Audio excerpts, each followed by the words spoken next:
Hello dear students, most welcome to today's chemistry class. This is the solid state part 2. In this class we will be discussing solid state and it is a continuous chapter. In the first class we had discussed that what are solids. There are two forces like your intermolecular forces and thermal energy. Because of these two forces where intermolecular force of attraction is high, then the substance exists in a solid state. And the intermolecular force of attraction are of three types: ionic force, covalent force and van der Waals force. In all these forces we have discussed that even substance can also exist in solid state. And there are two important things: intermolecular force of attraction and arrangement. These are the two primary requirements for any substance to exist in a solid state. Then we classified the solids as crystalline and amorphous. We discussed in detail about their characters. Then we classified the crystalline solid into four categories like ionic crystal, covalent, molecular and metallic, and also discussed their characters in detail. Then finally we discussed about unity cell. The purpose of studying unity cell is, a small defined space or repeating unit which is repeated over and over again gives rise to the whole lattice, and lattice upon a repetition give you the crystal. That means all the properties of crystals are reflected in the unity cell, and the unity cell carries all the properties of the crystal. So it is the small defined space, ये smallest होना चाहिए, and second important condition is it must carry the properties of solids. ऐसे तो unit cell तो बहुत ही सारे भी हो सकते हैं, लेकिन गुड यूनिट सेल और selective unit cell is that one which carries all the properties of solids, और जिसके मदद से हम सारे के सारे क्रिस्टल का प्रॉपर्टी पढ़ सकते हैं. ठीक है, तो ये सब हम डिस्कस कर चुके हैं, लेकिन अभी जो सेकेंड क्लास में मैं कुछ वही बुक्स को कुछ रिकमेंड कर रहा हूँ. अभी कोई भी किताब भी पढ़ सकते हो, एनसीईआरटी पढ़ सकते हो, टेक्स्ट बुक ब्यूरो भी पढ़ सकते हो, और भी केमिस्ट्री भी है, सेनगेज सीरीज भी हो, और तुम्हारे पास भी जैसे कि जीआरबी, प्रदीप, ऐसे कुछ किताब भी है, आप भी मैं रेफर कर रहा हूँ, आप भी पढ़ सकते हैं.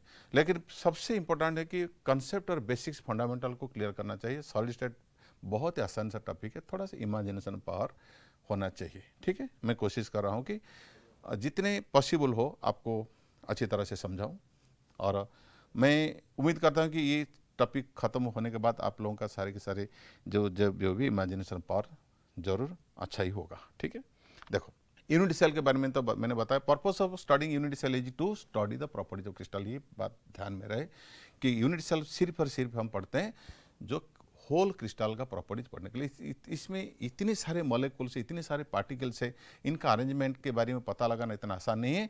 अगर हमने देखा कि वही रिपीट हो रहा है, कोई अरेंजमेंट अगर रिपीट हो रहा है, उसी अरेंजमेंट को उठा के हमने ले लिया, उसको ढंग से पढ़ लिया कैसा अरेंजमेंट है उसके अंदर में, then we can study the whole properties of the crystal. So this is very very important.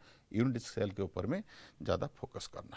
ठीक है, आज मैं बहुत इंपॉर्टेंट बातें आप लोगों के सामने डिस्कस करने जा रहा हूँ. धारा ध्यान से सुनना और समझने की कोशिश करना, और साथ साथ भी लिखते जाना. क्या क्या पढ़ेंगे आज? Types of unit cell, crystal system के बारे में पढ़ेंगे, इफेक्टिव नंबर ऑफ एटम्स के बारे में पढ़ेंगे, हो सके टाइम मिलेगा तो पैकिंग एफिशिएंसी के बारे में भी मैं आज चर्चा करूंगा, डिस्कस करूंगा. टू डायमेंशनल सिस्टम में पैकिंग एफिशिएंसी के बारे में डिस्कस करूंगा. चलो बिना देर किए हुए, टाइम वेस्ट करते हुए हम शुरू करते हैं.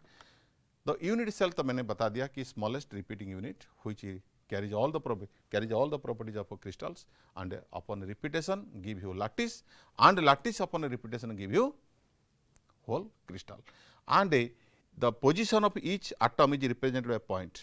Position of each atom in the lattice is represented by a point, we call it a lattice point. वो point नहीं है, वो किसी atom का position है. ठीक है, अब डिस्कस करेंगे कि what are unit cells and what are its classification. Unit cell के बारे में तो मैंने बता दिया. Let us discuss about its classification. देखो जितने सारे यूनिट सेल है, they are classified in two categories.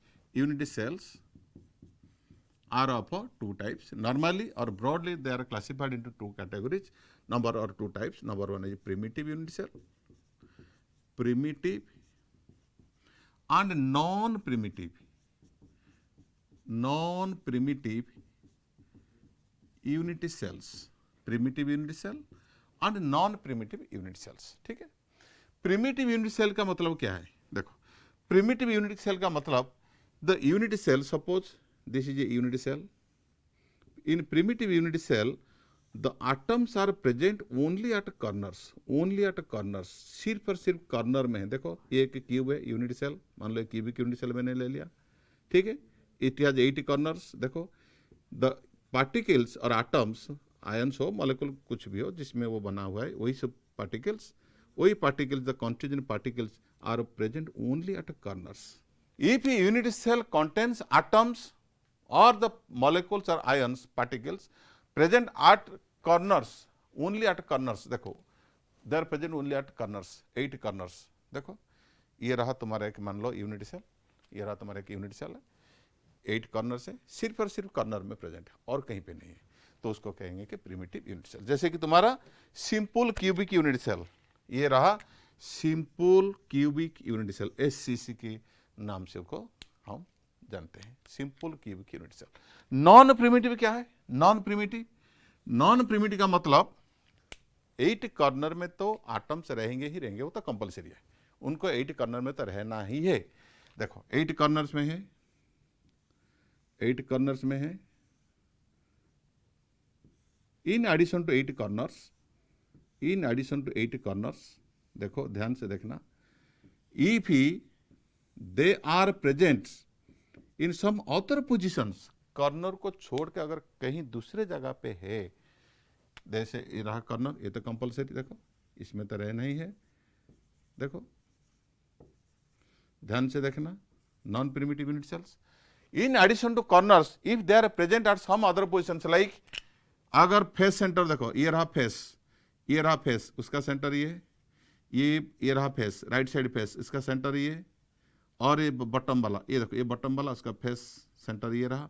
ये जो लेफ्ट साइड फेस, इसका सेंटर ये रहा सामना वाला फेस, इसका सेंटर आसपास यहीं पे कहीं पे होगा, और पिछले वाला फेस, उसका सेंटर यहीं पे. देखो here in addition to 8 corners 6 atoms are also present at 6 face centres, उसको कहते हैं FCC. Non primitive unit cell में FCC होता है. और BCC means body centred cubic. Body centred cubic क्या होता है? देखो एक मैंने के यूनिट सेल बना लिया, क्यूबिक यूनिट सेल. देखो बहुत इंपॉर्टेंट, ये सारे बातें सीखना है और समझना भी है, बहुत ही इंपॉर्टेंट है. देखो 8 कॉर्नर्स, प्रिमिटिव हो या नॉन प्रिमिटिव हो, 8 कॉर्नर में तो रहना कंपलसरी है. उसके बाद देखो ये रहा तुम्हारा क्यूब है, ठीक है. 8 कॉर्नर में 8 एटम्स हैं, और इसका जो होल बॉडी है ना, होल बॉडी देखो, इसका अंदर में बिल्कुल अंदर में 1 atom is also present at the body centre. देखो बॉडी सेंटर ये होगा, ये टोटल क्यूब का जो अंदर में जो बॉडी सेंटर, ये रहा बॉडी सेंटर. दूसरा रहा BCC. तीसरा थर्ड टाइप होगा क्या? End centred. क्या होगा? एंड सेंटर्ड मतलब in addition to 8 corners of unit cell, cubic unit cell. देखो in addition to this 8 corners of cubic unit cell, 8 corner में तो हो, ये तो कंपलसरी रहना ही है, ठीक है. If atoms are present on any 2 opposite face centres, if atoms are present on 2 opposite face centres, मान लो ये अपर, ये लोअर, ये फेस सेंटर ये होगा कि भाई इस सामने वाला और पीछे वाला, कि भाई इसी साइड का फेस सेंटर ये वाला, इसी फेस सेंटर में एक एटम होगा, यहाँ पे एक एटम होगा. 8 कॉर्नर में तो है, उसको छोड़ के किसी 2 ऑपोजिट फेस ले लो. फेस तो 6 है, और ऊपर वाला नीचे वाला, ये बाएं वाला दाहिने वाला, और सामने वाला पीछे वाला, कोई भी 2 ऑपोजिट फेस ले लो. मान लो मैंने यहाँ पे ऊपर वाला ले लिया फेस सेंटर, ये फेस सेंटर, उसको कहते हैं end centre. These are all non primitive unit cells. ठीक है, आई बात समझ में?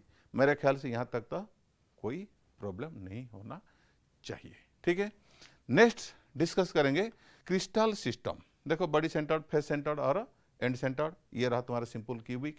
ठीक है, और नेक्स्ट देखो क्रिस्टल सिस्टम, बहुत इंपॉर्टेंट, वेरी वेरी इंपॉर्टेंट.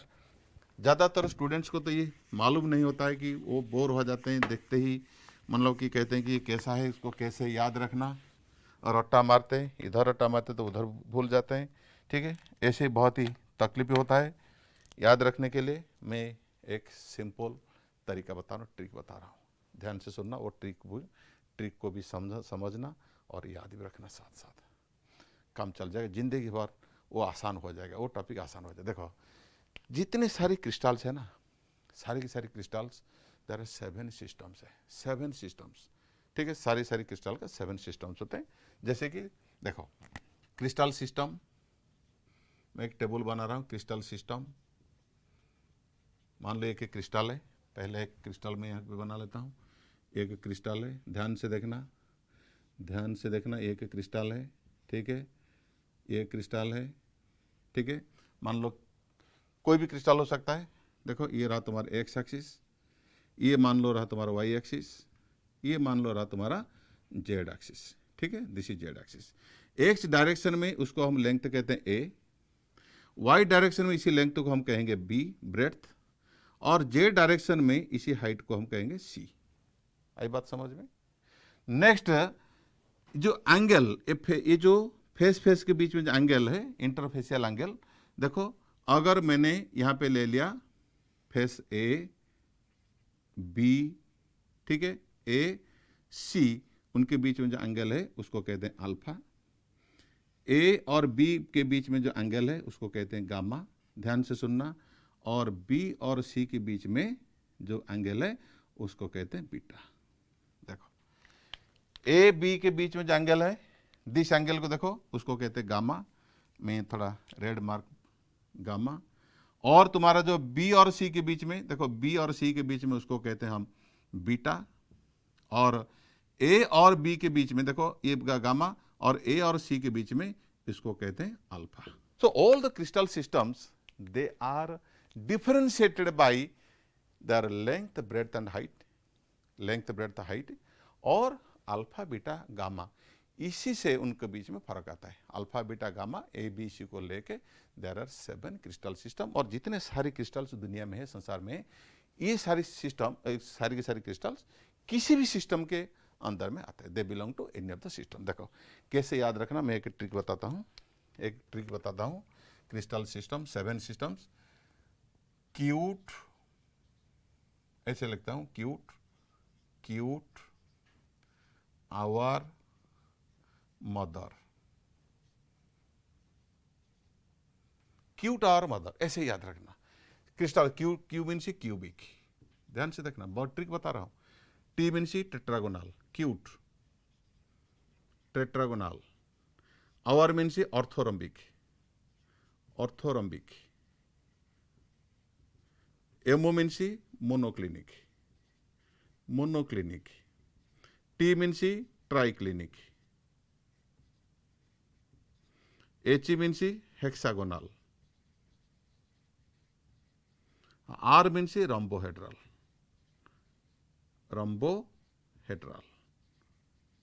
ठीक है बेटा। आगे क्यूट और mother. Next A B C, alpha, beta, gamma. देखो A B C means first A equal to B equal to C, और क्यूब के साथ लास्ट वाला बराबर है, मीन्स हियर भी A equal to B equal to C लिख देना। और यहाँ पे एक अनइक्वल करते जाना, A equal to B not equal to C, वही वाला इस यहाँ पे भी होगा, A equal to B not equal to सी।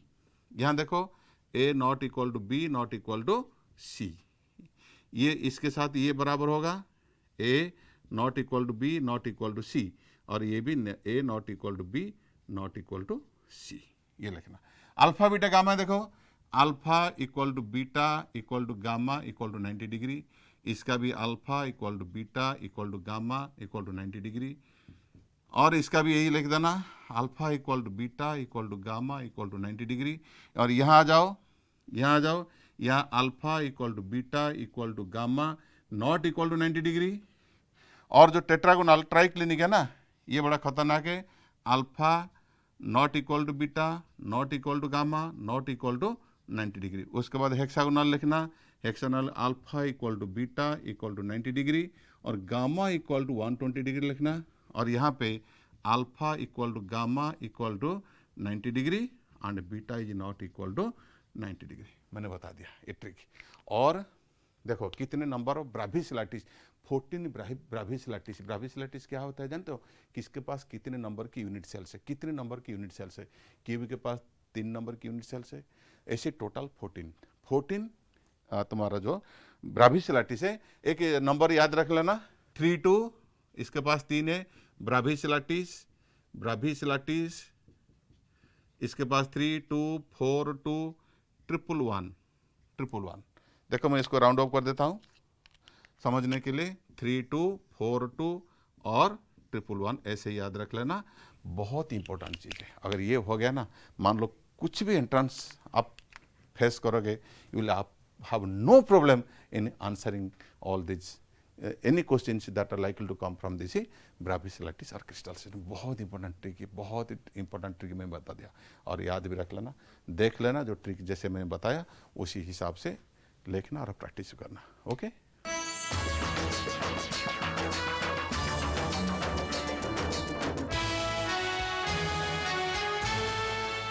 देखिए क्रिस्टल सिस्टम, ये रहा क्रिस्टल सिस्टम। अभी अभी मैंने बताया, मुझे पूरा उम्मीद है कि ये सब बातें आप लोगों के अच्छी तरह से समझ में आ चुका होगा। नेक्स्ट हम डिस्कस करने जाएंगे, डिस्कस करेंगे कि ये जो प्रिमिटिव और नॉन प्रिमिटिव यूनिट सेल, उनके अंदर में इफेक्टिव नंबर ऑफ एटम्स क्या है। इफेक्टिव नंबर ऑफ एटम्स के बारे में थोड़ा चर्चा करेंगे, ठीक है। Effective number of atoms, effective number of atoms, very very important. This is represented by symbol Z. First, any primitive unit cell means a simple cubic unit cell. In simple cubic unit cell, देखो in simple, this is primitive unit cell, and you know in primitive unit cell the particles are present only at corners, और atoms सिर्फ और सिर्फ corner में है। देखो ये रहा तुम्हारा एक प्रिमिटिव यूनिट सेल, एक रहा, यहाँ पे एक आटम, यहाँ पे एक आटम, यहाँ पे एक आटम, ये सारे के सारे एटम्स यहाँ पे प्रेजेंट है। 8 atoms are present at 8 corners. मुझे बताइए, it has 80 atoms present at 8 corner. क्या ये सारे के सारे एटम्स इसी यूनिट सेल का है? एक ही यूनिट सेल में देखो, ये यूनिट सेल है, ठीक है, 8 कॉर्नर में 8 एटम्स है। मेरा सवाल है कि ये 8 atoms do they belong entirely to this unit cell? ये सारे के सारे एटम क्या इसी यूनिट सेल का ही है? पूरा का पूरा हिस्सा यूनिट सेल का है? नहीं, ऐसा नहीं, क्योंकि एक ही यूनिट सेल में क्रिस्टल नहीं है। यूनिट सेल तो रिपीट हो रहा है। देखो ध्यान से देखना, effective number of atoms means 80 atoms are present at 80 corners. 8 corner में तो 8 एटम है ही, ऐसे कोई संदेह नहीं। लेकिन मेरा सवाल है कि एक ही यूनिट सेल में कितने एटम्स है? आप कहोगे सारे 8 एटम्स थे कॉर्नर में। अरे भाई कॉर्नर में 8 एटम्स है, लेकिन इसका कितना है, कुल इसका हिस्सा कितना है? देखो यहाँ पे एक एटम है, देखो यहाँ पे एक एटम है, नजर करो। मान लो इसी पोर्शन ले लो, किसी भी एक पोर्शन में ले लेता हूँ। देखो एक पोर्शन में ले लेता हूँ छोटा सा, उसको मैं अलग कर देता हूँ। देखो ये पोर्शन मैंने लिया, ये देखो ये 1 2 3 4, इसी पोर्शन को नजर करो। देखो सपोज ये जो होल देख रहे हो ना, मान लो यहाँ पे एक एटम है, मान लो एक एटम है, ये मान लो ये जो 4 है ना, ये 4 कमरा है। 1 2 3 4, दीज आर 4 यूनिट सेल्स। ये एक एक क्यू है, एक एक क्यू है, ठीक है। इसमें देखो एक भर्ड है, दिखाई देता है ना, इसी भर्ड में एक एटम है, ठीक है। अगर यहाँ पे एक एटम है, that means this atom is shared by this 4 cubes. इसके जो अपर सरफेस है, अपर सरफेस में यहाँ पे अगर कोई एटम होगा, इसी बीच में जो छोटा सा होल है, that means this 4 cubes unit cell इसको शेयर कर रहे हैं। अगर मैं 4 और ऐसे उसके ऊपर में रख दूं, देखो फिर 4 क्यूब और 4 कमरा मान लो उसके ऊपर में उठा के रख दूं, तो इसी जगह में जो एक एटम था ना, अब तो 4 के द्वारा 4 के बीच में वो शेयरिंग हो रहा था। अब कितने के बीच में शेयरिंग होगा? 1 2 3 4, that means it will again be shared by another 4 cubes. That means each corner atom, ये बात याद रहे, ये दिखाई देता है यहाँ पे है, लेकिन it does not belong entirely to this unit cell. कोने पे अगर कोई एटम है तो वो सारे के सारे एटम एक ही यूनिट सेल का नहीं है। This atom is shared by 8 cubes, 8 unit cell उसको शेयरिंग कर रहे हैं। तो per unit cell it is shared by, देखो इसी यूनिट में, इसी क्यूब के अंदर में इसका कितना हिस्सा अंदर में है, कितना हिस्सा होगा 1/8।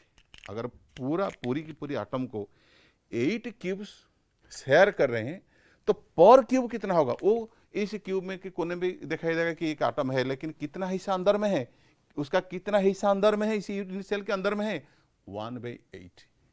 तो पर कर्नल एटम कंट्रीब्यूट्स 1/8, यहां से भी 1/8 होगा, यहां से भी 1/8।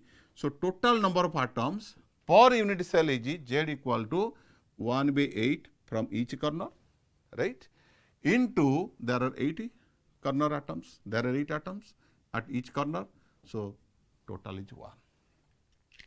दिखाई तो देता है 8, लेकिन सचमुच में उसके पास सिर्फ और सिर्फ एक ही एटम ही होता है, ठीक है। अगर कहूंगा कि देखो ये जो अगर एज लेंथ ए है, एज लेंथ क्यूब, अगर ये क्यूब है तो सारे के सारे एज लेंथ एक ही जैसा है। अगर एज लेंथ ए है तो व्हाट इज एज लेंथ, मान लो ये तुम्हारा सचमुच में इतने डिस्टेंस में रहते ही नहीं है। देखो ये रहा तुम्हारा 2 एटम, ठीक है, ये रहा 2 एटम, ये मैं से यहीं पे बना देता हूँ ताकि समझ में आ जाएगा। सचमुच में ये रहा एटम, और ये अगर दोनों के बीच में डिस्टेंस रहा ए, तो देखो इसका रेडियस आर, इसका रेडियस आर, मीन्स इसका जो एज लेंथ होगा, सिंपल क्यूब का जो यूनिट लेंथ होगा, सिंपल क्यूब की यूनिट सेल का जो एज लेंथ है ना, ये रहा ए इक्वल टू 2r। देखो ये रहा r plus r, so that means a equal to 2r। ये बहुत इंपॉर्टेंट है, वेरी वेरी इंपॉर्टेंट, याद रखना। Second is your non primitive unit cell, means FCC। FCC देखो FCC में क्या होता है, FCC में क्या होता है, देखो पहले तो 8 कर्नर में 8 एटम्स होते हैं, 8 एटम्स होते हैं, 8 कर्नर में 8 एटम्स होते हैं, ठीक है।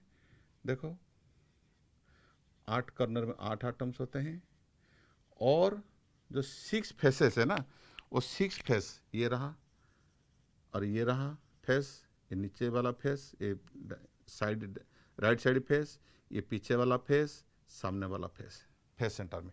देखो अब what is the edge length, what is the edge length, what will be the edge length A।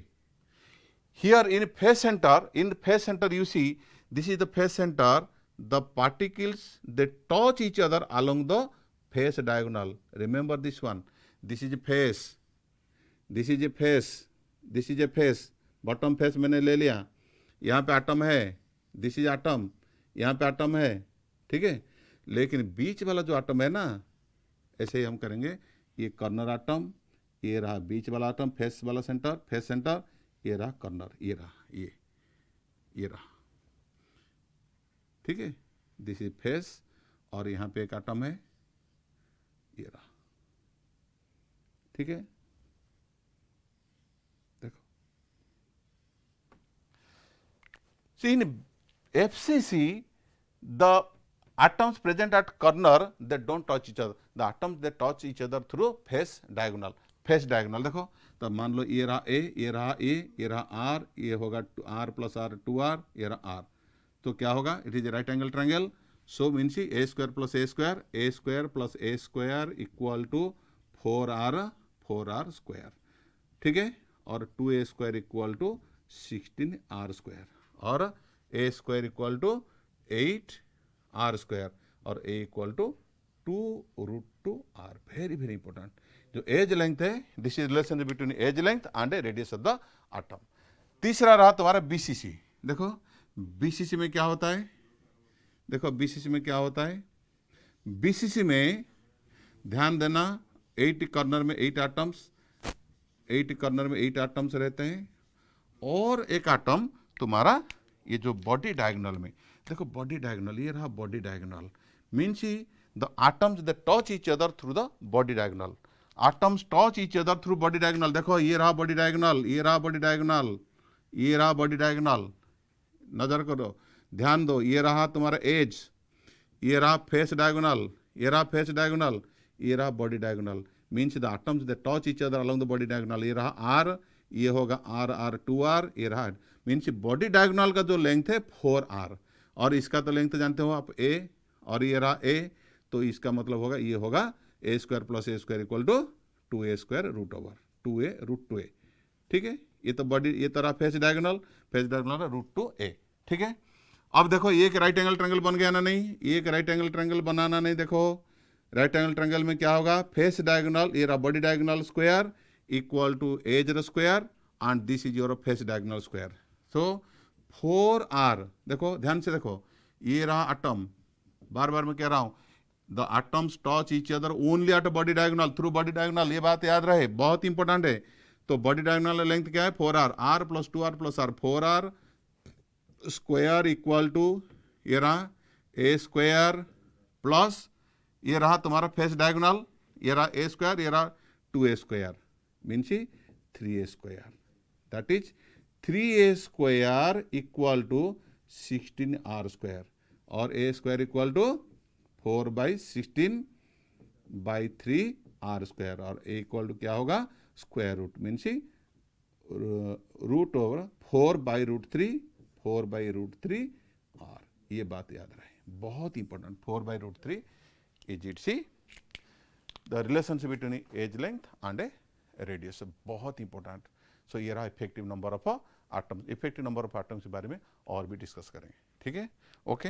देखो effective number of atoms means how many atoms are present in a unit cell, वो जानना बहुत ही जरूरी है, क्योंकि जो unit cell के अंदर में जो एटम्स हैं कॉर्नर में है, प्रिमिटिव में, कॉर्नर्स में है, नॉन प्रिमिटिव में कॉर्नर को छोड़ के और दूसरे जगह में है। लेकिन ये बहुत ही इंपॉर्टेंट जानना कि एक एक यूनिट सेल के अंदर में कितने एटम्स आते हैं, क्योंकि एक क्रिस्टल तो एक यूनिट सेल तो नहीं बनता है ना, कई सारे लाखों करोड़ की तादाद में वो यूनिट सेल्स हैं। ठीक है, इसीलिए हर एक यूनिट सेल में कितने एटम्स जानना बहुत जरूरी है, इसको कहते हैं इफेक्टिव नंबर ऑफ एटम। जैसे कि हम डिस्कस कर चुके हैं कि सिंपल क्यूबिक यूनिट सेल में सिर्फ और सिर्फ कॉर्नर में होते हैं। ठीक, and each corner atom shares only 1/8 पर यूनिट सेल, ये इसके सिर्फ 1/8 हिस्सा अंदर को रहता है, तो इसलिए 1/8 × 8 total number of atoms per unit cell is 1।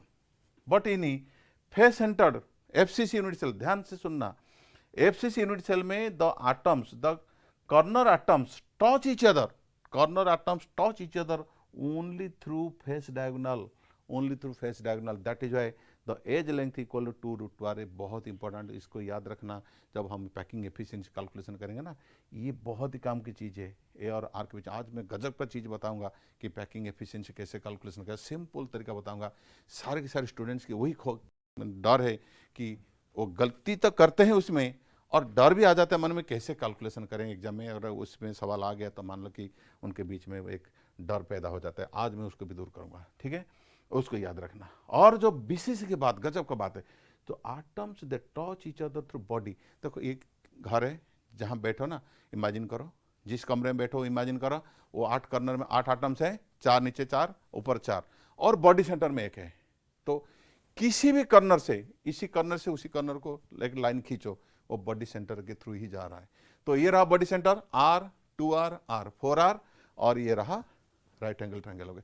तो एक फेस सेंटर हो गया, फेस डायगोनल प्लस एज, और ये रहा तुम्हारा बॉडी डायगोनल। बस ऐसा इमेजिन करना, solid state is all about imagination. ठीक है, और देखो नंबर ऑफ एटम्स देखो, और यहाँ क्या हो रहा है देखो, FCC में कई बार भी क्वेश्चन आते हैं, बड़ी सिंपल है।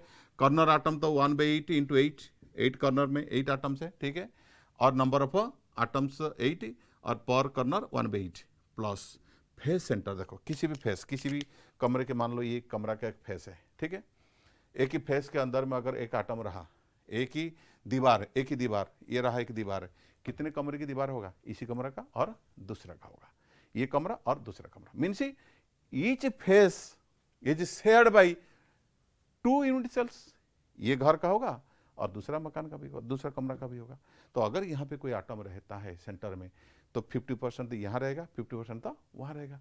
सो that means each face centred atom contributes half per unit cell. इसके अंदर में तो 50% रहा, और 50% दूसरे यूनिट सेल के अंदर ही रहा है, तो हाफ रहा, तो 6 फेस सेंटर से आया, हाफ × 6, टोटल कितना हुआ 1 plus 3 means there are 4. So that means Z equal to 4. ये बात याद रहे.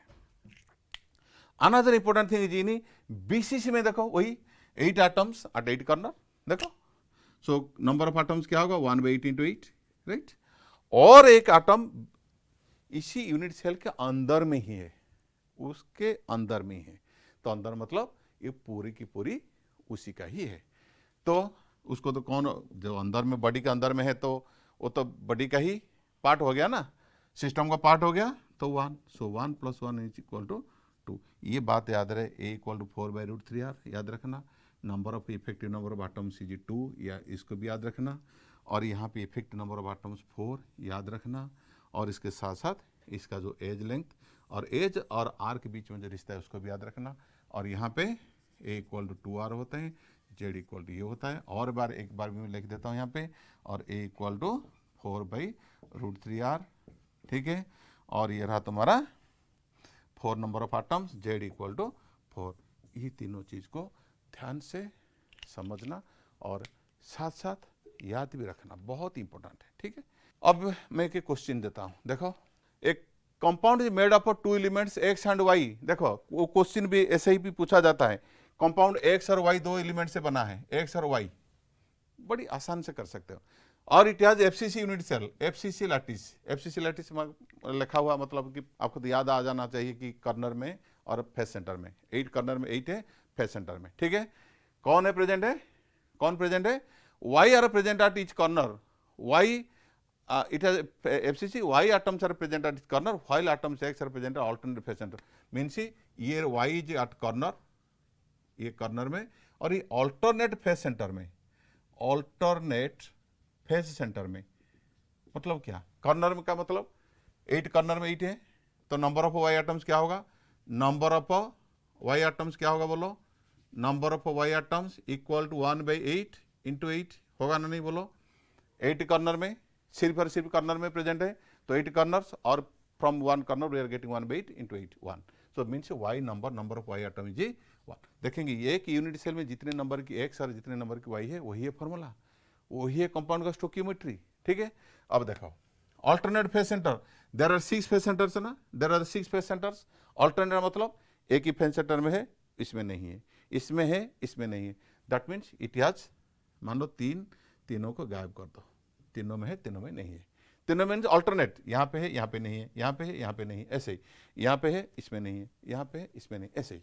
अगर दैट मीन्स 3 फेस सेंटर्स में रहा. अब 3 face centres and you know contribution from each face centre is half. और 3 फेस सेंटर्स कितना मिलेगा? 3 into हाफ कितना? 3/2. That means number of X number equal to 3/2. So X equal to 3/2 और Y का number कितना है? 1. जो भी तुम्हारा नंबर मिला ना उसको तुम्हारा सब्सक्रिप्ट करके लिख दो, सब्सक्रिप्ट करके लिख दो. या Y X 3/2 Y 1 means you in total you multiply by 2 you will get X3 Y 2. So this is the formula of the compound. ठीक है. और second, A compound is made up of 2 elements A and B. B has FCC structure, B has FCC structure, complete FCC structure मीन्स 8 corner में और तुम्हारा 6 face centre में. और B atoms are A atoms are edge centres. Edge centre रखा, देखो ये रहा एज सेंटर, ये रहा as.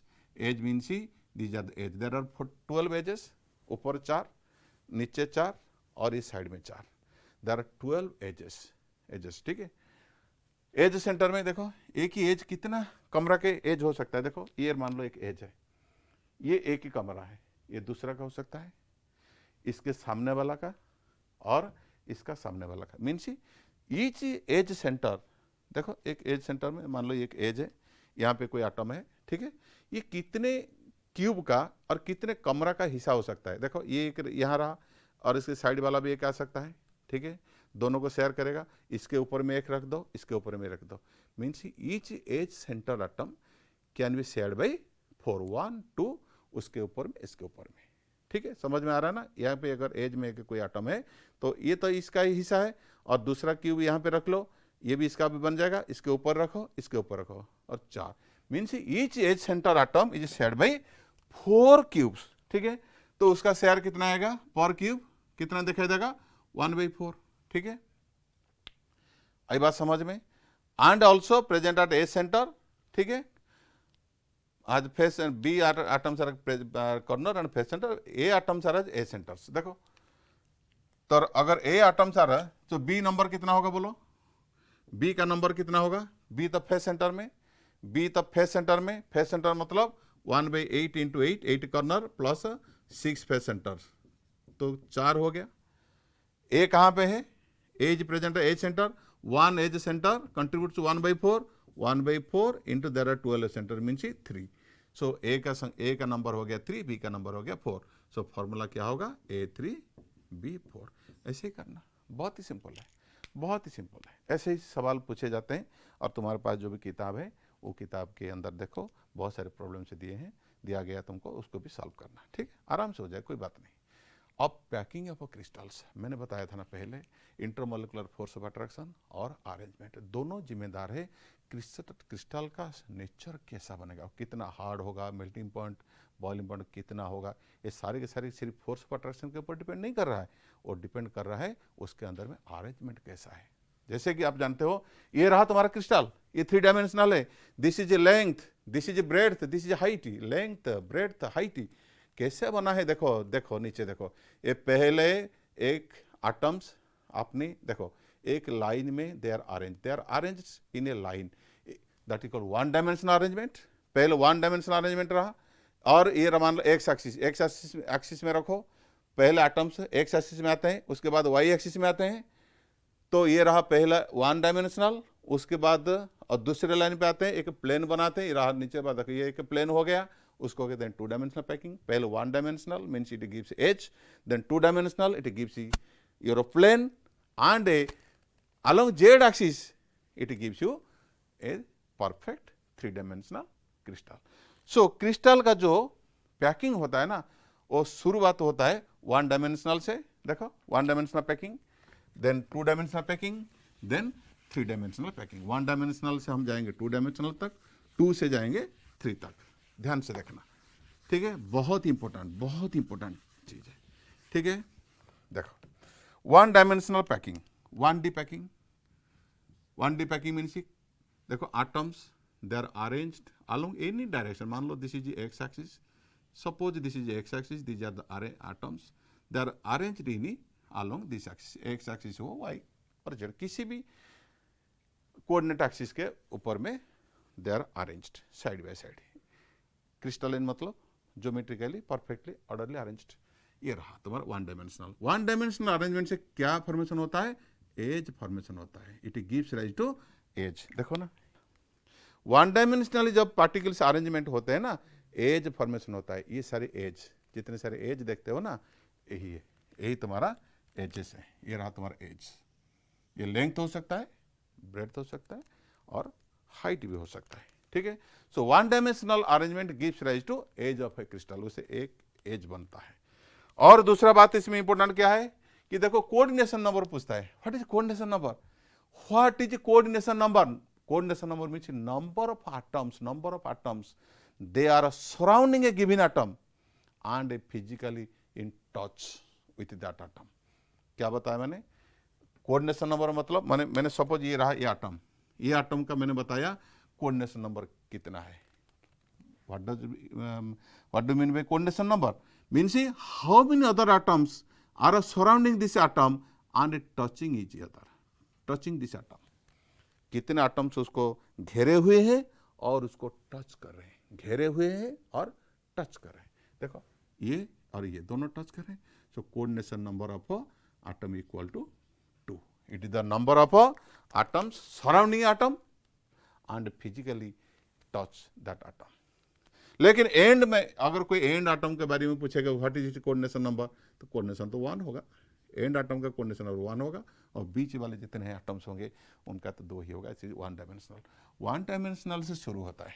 Next 2 dimensional arrangement, 2D arrangement. देखो 2D अरेंजमेंट क्या है, देखो 2D अरेंजमेंट 2 तरह के हो सकते हैं। देखो पहला फर्स्ट ये रहा अरेंजमेंट, मान लो एक्स एक्सिस में these atoms are present along x axis, ठीक है। दूसरे जो लाइन है ना, ठीक बिल्कुल उसके नीचे परपेंडिकुलरली नीचे, बिल्कुल नीचे vertically they are present, vertically they are present, vertically they are present. देखना, ध्यान से देखना, ध्यान से देखना, vertically they are present, vertically present, ठीक है। और ऐसे तरह अगर प्रेजेंट होंगे, if the atoms are arrange in this way, उसको क्या कहेंगे, क्या नाम देंगे? देखो किसी भी एटम को टारगेट करो, देखो ये एटम, उसको कितने एटम टच कर रहे हैं, how many atoms are in touching this atom. किसी भी सेंट्रल एटम को टारगेट में ले लो, मान लो ये मैंने ले लिया, हाउ मेनी, ये रहा, ये टच कर रहा है, ये टच कर रहा है, ये टच कर रहा है, ये चारों जो एटम टच कर रहे हैं ना, उनका सेंटर को जोड़ दो, क्या बनता है भाई, कैसा दिखाई देता है? स्क्वायर। उसको कहते हैं स्क्वायर क्लोज पैकिंग। क्या कहते हैं? स्क्वायर क्लोज पैकिंग, ठीक है। दूसरा देखो, पहला लाइन सीक्वेंस तो ऐसा ही रहेगा, पहले लाइन में आएंगे, एज फॉर्मेशन होगा। देखो दूसरा क्या आता है, जो फर्स्ट लाइन के जो इसको कहते हैं डिप्रेशन, उसको क्या कहते हैं? डिप्रेशंस। फर्स्ट लाइन का डिप्रेशन में सेकेंड लाइन का एटम्स रहते हैं, देखो सेकेंड लाइन का एटम्स आ जाते हैं डिप्रेशन में, डिप्रेशन में आ जाते हैं, ठीक है। और इनका डिप्रेशन में थर्ड लाइन आ जाते हैं, और इनका इस प्रकार अरेंजमेंट को, इसी टाइप का अरेंजमेंट को क्या कहेंगे जानते हो? ए ए ए ए, उसको कहते हैं ए टाइप अरेंजमेंट। देखो इसके सीधा ये नहीं है डिप्रेशन में, इनके डिप्रेशन में ये रहा, ठीक है, और इनका डिप्रेशन में ये आ गया, इनके डिप्रेशन में ये आ गया, देखो। और ऐसे ही करते रहना, देखो इनके डिप्रेशन में ये सब आ जाते हैं। देखो ये रहा अगर ए लाइन, देखो ये तुम्हारा रहेगा बी लाइन, देखो बी में बिल्कुल ये रहा ए, ये रहा बी लाइन, और ये रहा फिर वही ए लाइन आ गया, देखो ए, ये बिल्कुल दे कॉरेस्पॉन्ड टू ईच अदर, और ये रहा बी लाइन, ठीक है। और इसमें किसी आइटम को टारगेट कर लो, किसी आइटम को देख लो, ये देखो मान लो ये आइटम मैंने सिलेक्ट कर लिया, देखो इसको कितने टच कर रहे हैं, देखो ये टच कर रहा है, ये टच कर रहा है, इनका सेंटर को जोड़ दो, सेंटर को जोड़ दो, ठीक है। You connect their centres, it looks like hexagon, so it is called as hexagonal close packing in 2 dimensional, ठीक है। एंड कोऑर्डिनेशन नंबर यहाँ पे क्या होगा? Coordination number is 4 because it is surrounded by 4 atoms and they are touching each other, touching this atom here। देखो here, यहाँ देखो, यहाँ पे क्या होता है? कोऑर्डिनेशन नंबर होगा 6। सेंट्रल एटम को 6 एटम चारों तरह से घेरे हुए और टच करे, ओके।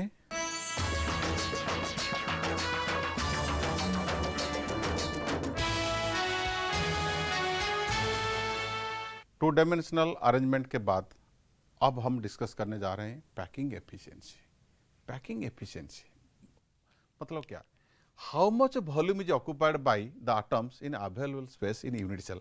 मीन्स यूनिट सेल के अंदर में जितना स्पेस अवेलेबल है, जितना मिलता है, और ये जितने एटम्स उसके अंदर में रहते हैं ना, वो कितने वॉल्यूम ऑक्यूपाई कर रहे हैं, कि सारे के सारे वॉल्यूम। तो कितना भी अच्छे तरह से पैकिंग हो, क्रिस्टल के अंदर में कितने भी अच्छी तरह से पैकिंग करो, सारे के सारे वॉल्यूम तो ऑक्यूपाई नहीं होगा, कुछ वॉल्यूम तो रह जाएगा अनऑक्यूपाइड है, अनयूज्ड होके तो कुछ ना कुछ बच जाएगा। तो इसीलिए उसको पैकिंग एफिशिएंट जानना बहुत जरूरी है कि how much space is utilised, जो atoms which are present inside that unit cell, how much volume और space they have utilised.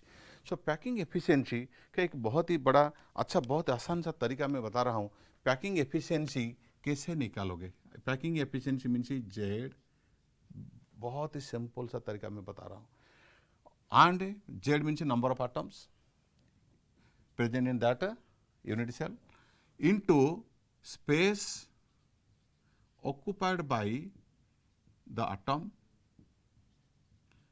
by total space of the unit cell into 1000 into 100, percentage means 100। Total Z means number of atoms, total atom कितने volume से occupy कर रहे हैं, और total space कितने ले रहे हैं, और जो यूनिट सेल का टोटल स्पेस कितना, अवेलेबल स्पेस कितना, इनटू 100। Very simple formula. और 2 डायमेंशनल में हम क्या करेंगे? The space occupied by atom means we considered it as area of atom in 2 dimensional, area of atom in 2 dimensional, और in 3 dimensional you take volume of atom. बस वही difference है, वही डिफरेंस है। इन 3 डायमेंशनल सिस्टम में हम जो space occupied with the atom है ना, उसको वॉल्यूम लेंगे। Volume of atom means 4/3 pi r cube, और यहाँ लेंगे तुम्हारा जो पाई आर स्क्वायर, उसका एरिया। तो यहाँ पे एरिया ऑफ एटम कंसीडर करते हैं, और total space means total area, means total area, और in 3 dimensional it will be total volume. बस यही अंतर है, टोटल वॉल्यूम। समझ में आई ना? नहीं आई बात समझ में? Z into space occupied by an atom means total space occupied by the atoms by the available space of unit cell into 100। 2 dimensional में space occupied by atom means इस एरिया क्या है, area, because in 2 dimensional atom is consider circle, 3 dimensional sphere, ठीक है। और total space means total area of the unity cell. देखो ध्यान से देखना, ध्यान से देखना और समझना, ध्यान से देखना और समझना।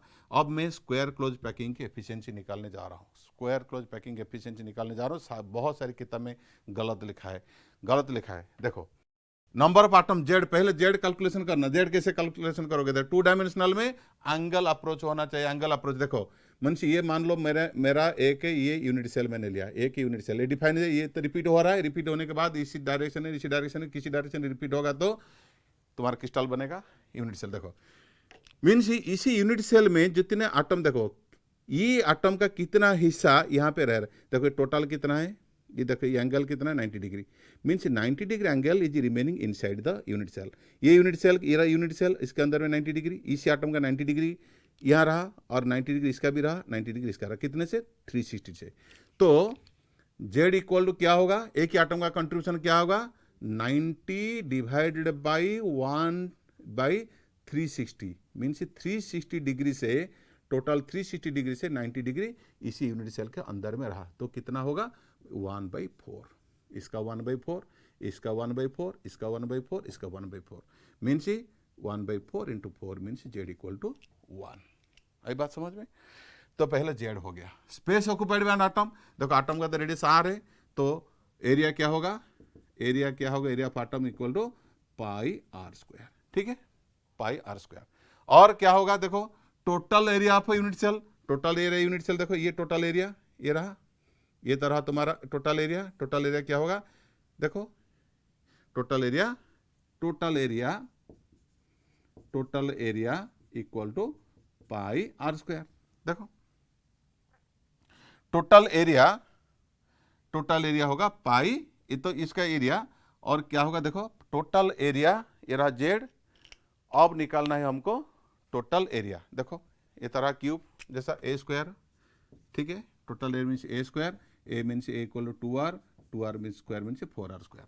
सो एफिशिएंसी क्या होगा, देखो Z into, Z means 1 into pi are square by divide area, total area of this unit cell, this unit cell, A square ना, ये एक स्क्वायर है ना, स्क्वायर के A square, A length A means 2r, r plus r 2r, so क्या होगा 4r square into 100, देखो उसको काट दो, r स्क्वायर तो 78.5%, 78.5%, वेरी वेरी इंपॉर्टेंट, ठीक है।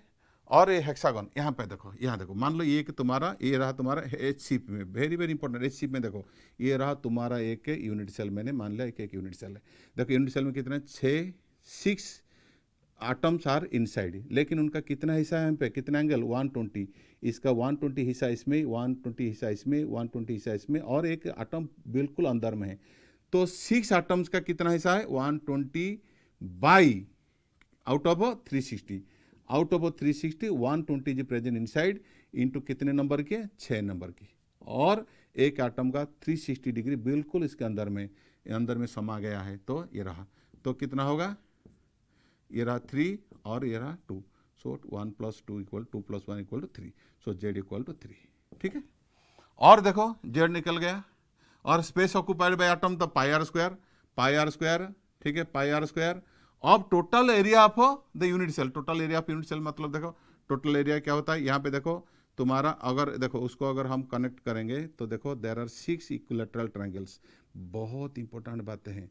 देखो देखो देखो एक ही हेक्सागन में एक equilateral triangle 2 3 4 5 6, there are 6 equilateral triangles and the area of each equilateral triangle is √3 by area of each equilateral triangle equal to √3 by 4 a square. कितनी इक्विलैटरल ट्रायंगल्स इसके अंदर में 6 है। तो टोटल एरिया कितना होगा 6 into √3/4 a square. So this is the total area for the unit cell. So कैसे हम पैकिंग एफिशिएंसी निकालेंगे? देखो Z eta equal to Z into the area of one atom pi are square, ठीक, divided by total area of the unit cell. देखो ये एक hexagonal unit cell और एक हेक्सागन के अंदर में 6 इक्विलैटरल ट्रायंगल्स है, ठीक है। सो 6 इंटू √3/4 ए। देखो एरिया ए जो ये रहा एज देखो ये रहा एज ए मीन्स एज का आर, इसका आर आधा हिस्सा इसका आर, आधा हिस्सा इसका आर मिलके कितना हुआ 2r। तो यहाँ पे मैं लिख सकता हूँ 2r का स्क्वायर, ठीक है।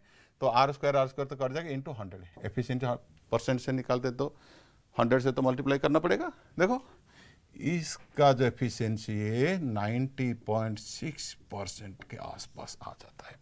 बहुत ही जबरदस्त एफिशिएंसी। ऐसे आप बता सकते हो, देखो ये दोनों टाइप का अरेंजमेंट में कौन सा अरेंजमेंट बेहतर है, और जो क्रिस्टल बनेगा ना इसी 2 डायमेंशनल, तो 2 डायमेंशनल अरेंजमेंट से ही तो 3 डायमेंशनल बनेगा ना। 2 डायमेंशनल होके तो ही 3 डायमेंशनल की ओर से जाएगा ना। तो बताओ कौन सा एफिशिएंसी ज़्यादा है? अगर 2 डायमेंशनल एफिशिएंसी 90.6% बहुत ही बेहतरीन है, और यहाँ पे कितना है 17%, फिर भी अच्छा है, ठीक है। और ये रहा 2 डायमेंशनल क्रिस्टल सिस्टम और पैकिंग, जिसके बारे में हमने अच्छी तरह से डिस्कस किए। और ध्यान देना कि इसका कोऑर्डिनेशन नंबर 4 होता है, यहाँ पे 6 होता है। और पैकिंग एफिशिएंसी कई बार एग्जाम में पूछा जाता है, नीट IIT में इस सारे सवाल से पूछे जाते हैं। मुझे मालूम नहीं कि हमारा CHEC में ये सारे क्वेश्चन ही कभी आया था और नहीं, लेकिन ये बहुत ही इम्पोर्टेंट बातें हैं जो समझना बहुत ही जरूरी है, ठीक है। जरूरी बातें मैंने बता दिया कि 90.6% इसका एफिशिएंसी, और इसका रहा 70.8% इसका एफिशिएंसी। बहुत इंपॉर्टेंट, याद रखना, ठीक है।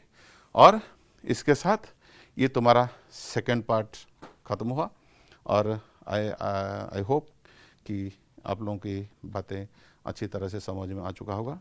और मिलते हैं अगले क्लास में। Till then goodbye, okay, take care.